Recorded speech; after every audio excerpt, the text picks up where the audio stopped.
We don't serve people like you here." The words hung in the air like poison. The restaurant went quiet, forks frozen halfway to mouths. Low music still playing like nothing had happened. Naomi Carter, a black woman in her early 40s, stood at the counter holding her purse strapped tightly, unsure if she had heard correctly. "I'm sorry," she asked softly, her voice calm but confused. The waitress, a young woman with a tight smile and crossed arms, didn't lower her voice. "You heard me. We're full. Try somewhere else." Naomi slowly turned her head. Half the tables were empty. Sunlight poured through the windows, lighting up clean booths and fresh plates waiting to be used. Her chest tightened. She had driven for hours to get here, hungry, tired, and already carrying the weight of a long day. "I'll wait," Naomi said politely. "I don't mind." The waitress rolled her eyes. "Like I said, we're not serving you." A man at a nearby table shifted uncomfortably. A couple whispered. Most people looked down at their food. Naomi felt that familiar heat rise in her face, the kind she had learned to swallow over a lifetime of moments like this. "Is there a problem?" she asked, still respectful. The waitress leaned closer and lowered her voice just enough to sting. "You don't fit the vibe here." That word vibe hit harder than any insult. Naomi took a slow breath. She thought of her mother, who taught her to stay calm. She thought of all the times she had been told to move along, to not make trouble. Her hands trembled, but she stayed where she was. "I just want to eat," she said quietly.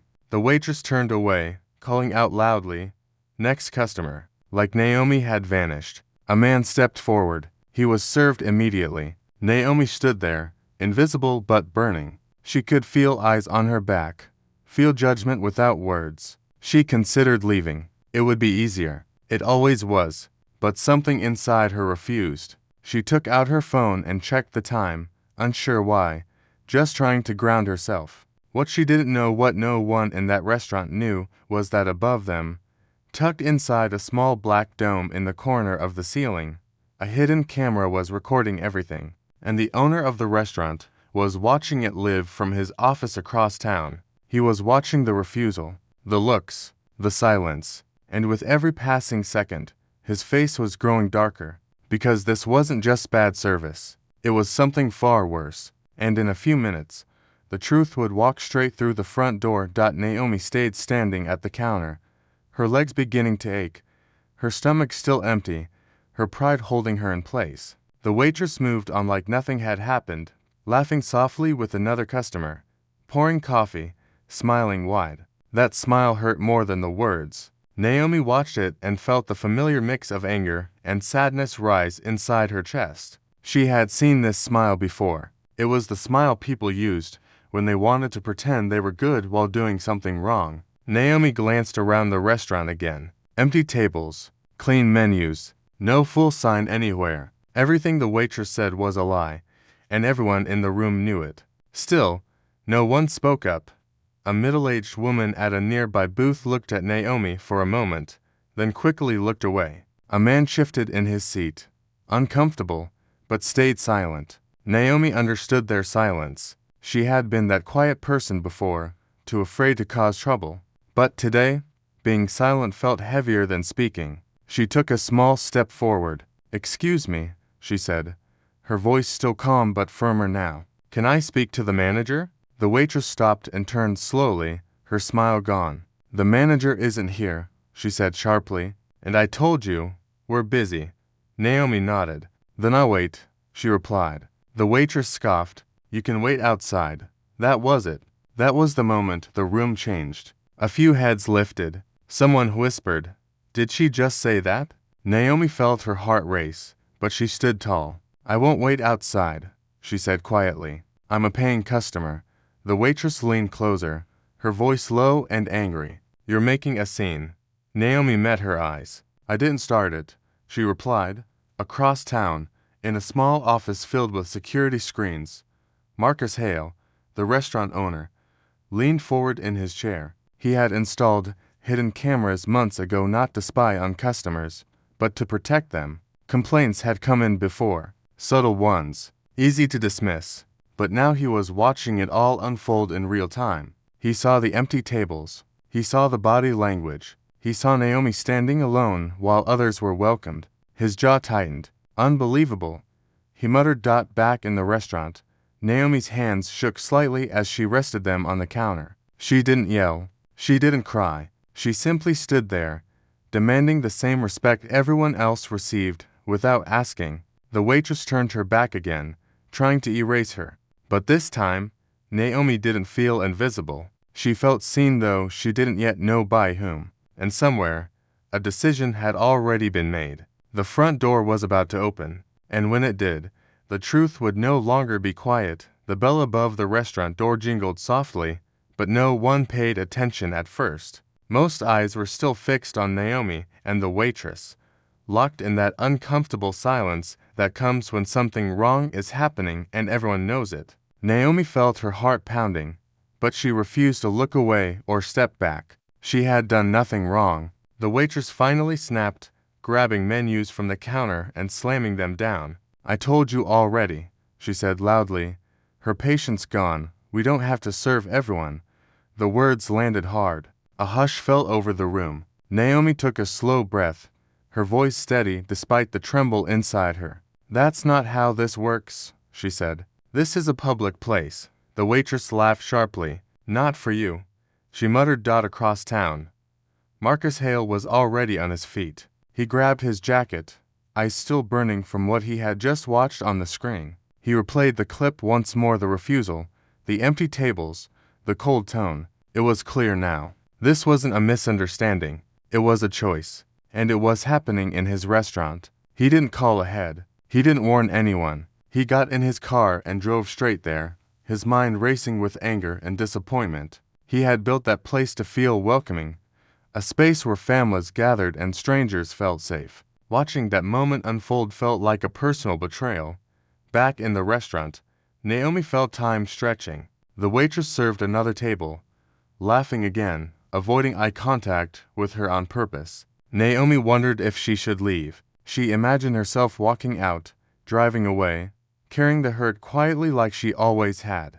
But then she remembered every time she wished she had spoken up, every time silence had followed her home. She stayed. The door opened again. This time, a man in his late 40s walked in, scanning the room carefully. He wore simple clothes, but his presence was heavy, commanding without being loud. He stopped just inside the entrance, his eyes going straight to the counter. He saw Naomi standing alone. He saw the waitress turn away from her. He didn't say a word yet. The waitress noticed him and smiled quickly. "Hi, welcome in," she chirped. The man didn't return the smile. He walked slowly toward the counter, his gaze never leaving the scene in front of him. Naomi glanced at him briefly, then looked away, unsure who he was. She had no idea that this man had already seen everything from a camera she didn't know existed. And in just a few moments, he was going to expose the truth, not with shouting, but with undeniable proof.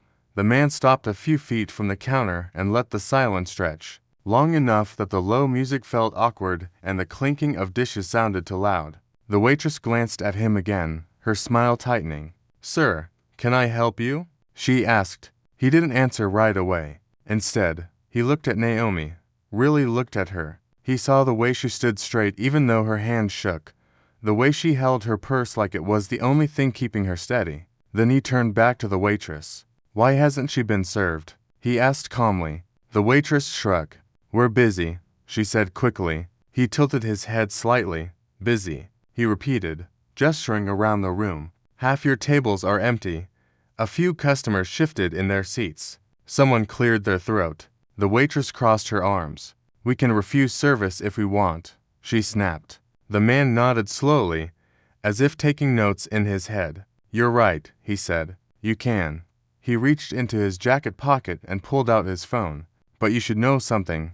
He tapped the screen, then held it up so only she could see at first. On it was a live video feed of the restaurant. This counter, this moment, this refusal captured from a small camera in the corner of the ceiling. The color drained from her face. He raised his voice just enough for the room to hear. "There are cameras here. Hidden ones. They record sound, too."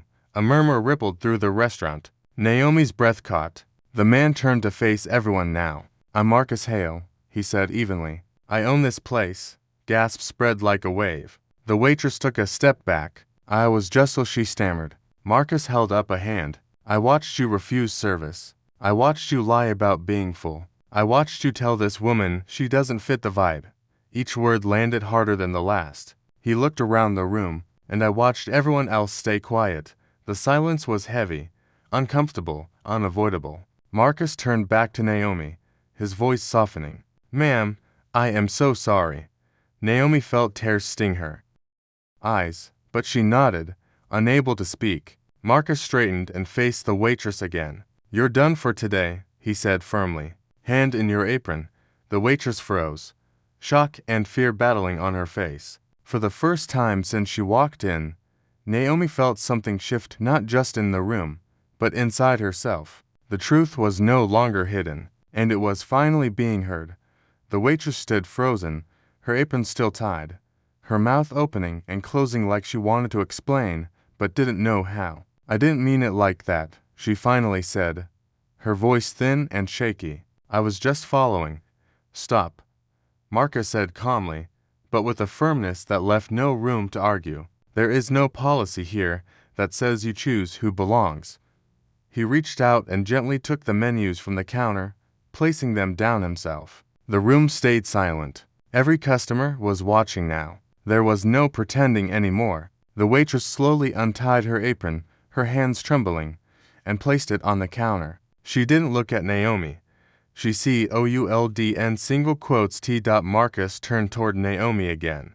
Please, he said, pulling out a chair at a nearby table. Sit wherever you like. Naomi hesitated for just a second, then walked to the table by the window, the one she had noticed earlier that stayed empty the whole time. She sat down, her legs feeling weak, her heart still racing. Marcus handed her a menu himself. Your meal is on the house, he said, but more than that, I owe you respect. Naomi looked up at him, her eyes wet. Thank you, she whispered. The words felt small compared to what she had just endured, but they were all she had. Around the room, something shifted. A woman at a nearby table spoke up quietly. I'm sorry no one said anything sooner. A man nodded in agreement. Another customer added, that shouldn't have happened. Naomi listened, feeling a strange mix of relief and sadness. Apologies were good, but she couldn't help thinking how different the moment would have been if someone had spoken up earlier. Still, hearing those words mattered. It meant the silence had been broken. Marcus didn't sit down. He stood near the counter, addressing the room. This place exists to serve food, he said, but also to serve people. If we fail at that, we fail completely. He looked around, making eye contact with customers one by one. What you saw today is not who we are meant to be. The music had stopped. Even the kitchen was quiet now. Naomi opened the menu, but she wasn't really reading it. Her hands had finally stopped shaking. For the first time since she walked in, she felt safe, seen, not because someone powerful stepped in, but because the truth had been exposed. And she knew this moment wasn't just about a meal. It was about dignity. And once dignity is restored, it changes everything. The food arrived a few minutes later, but Naomi barely noticed it at first. The plate sat warm in front of her, steam rising gently, the smell familiar and comforting. What caught her attention was the way the room felt now, quieter, slower. People weren't just eating anymore. They were thinking. A few customers kept glancing her way, not out of curiosity, but reflection. Naomi picked up her fork and took a small bite, realizing how hungry she truly was, not just for food, but for peace. Her shoulders finally relaxed, dropping from a place they had been stuck in for years. Marcus walked over and sat across from her, keeping his voice low. If you want to file a complaint or speak to someone officially, I'll make sure it happens, he said. Naomi shook her head gently. I don't want revenge, she replied. I just wanted to be treated like anyone else.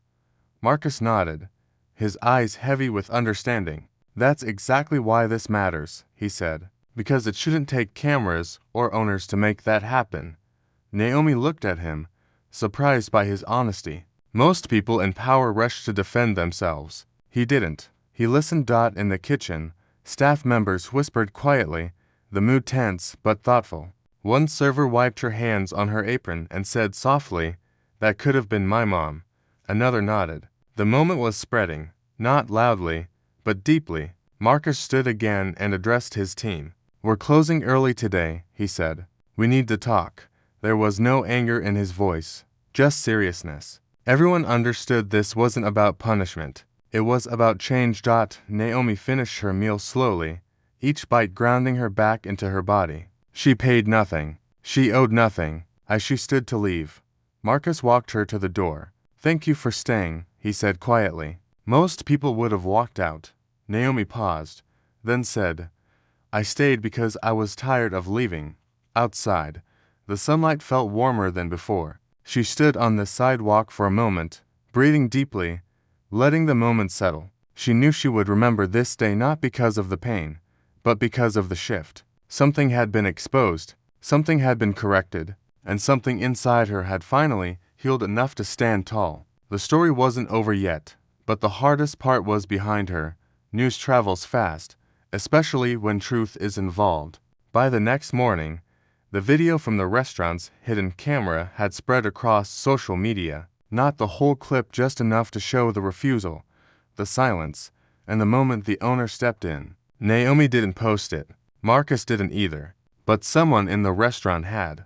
And now, people everywhere were watching what had happened in that quiet place with empty tables and loud silence. Comments poured in, some angry, some ashamed, many supportive. People shared their own stories of being refused, ignored, or made to feel small for simply existing. Naomi scrolled through a few messages, then put her phone down. She didn't want attention. She wanted understanding. Marcus sat in his office, watching the same clip again, this time with his management team.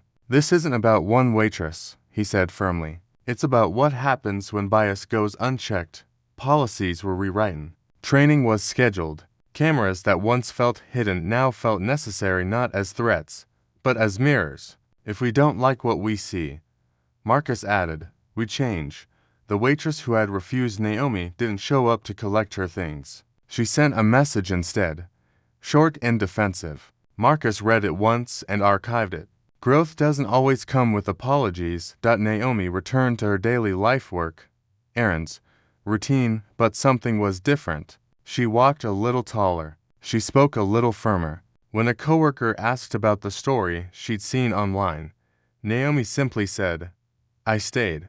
That was all. Her friends hugged her longer. Her mother cried when she heard what happened. "I'm proud of you," she said. Naomi realized that pride felt better than anger ever could.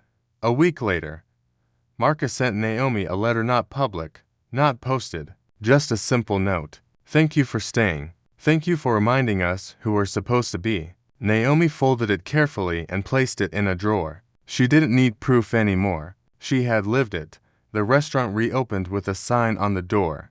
"Everyone is welcome here." Some people scoffed. Others nodded. Naomi drove past once, weeks later, and smiled softly. She didn't go in. She didn't need to. What mattered wasn't the place. It was the moment. The moment when silence broke, when truth was seen, and when dignity was returned, not given, but recognized. And that recognition changed more than one life. Months later, Naomi sat on a park bench in the late afternoon sun, watching children laugh and run across the grass. The world looked the same as it always had: cars passing, people on phones, life moving forward, but she felt different inside. That day at the restaurant no longer replayed in her mind with pain. Instead, it had settled into something quieter, something stronger. She had learned that dignity doesn't come from how others treat you. It comes from knowing your worth, even when others refuse to see it. The restaurant incident continued to ripple outward in ways Naomi never expected. Other businesses reached out to Marcus, asking how to do better. Some didn't want to change, but many did. Conversations started in homes, schools, and workplaces. Not loud arguments, just honest talks. People began asking themselves a simple question: if I had been there, would I have spoken up? Naomi hoped the answer would be yes next time for someone else. One evening, Naomi met a friend for dinner at a small cafe across town. When the server smiled and said, "Welcome, take your time," Naomi felt a small ache in her chest, not sadness, but relief. This was how it should always be. Nothing special, just human. She realized then that what she wanted most wasn't apologies or viral videos. It was normalcy. Respect without conditions. Back at the restaurant, Marcus kept his promise. Training wasn't a one-time thing. It became part of the culture. Cameras stayed not as threats, but reminders. And the sign on the door stayed too? Everyone is welcome here. Over time, it stopped being a statement and became a standard. Naomi stood up from the bench and headed home as the sun dipped low. She thought about how close she had come to walking out that day, carrying the herd quietly like she always had before. Staying had been hard. Staying had been painful. But staying had changed something, not just in a restaurant, but in herself. The lesson was simple, but powerful. Injustice survives in silence, but it falls apart in the light. And sometimes, all it takes to bring that light is one person who refuses to disappear. Naomi walked on, steady and sure, knowing this truth would stay with her forever.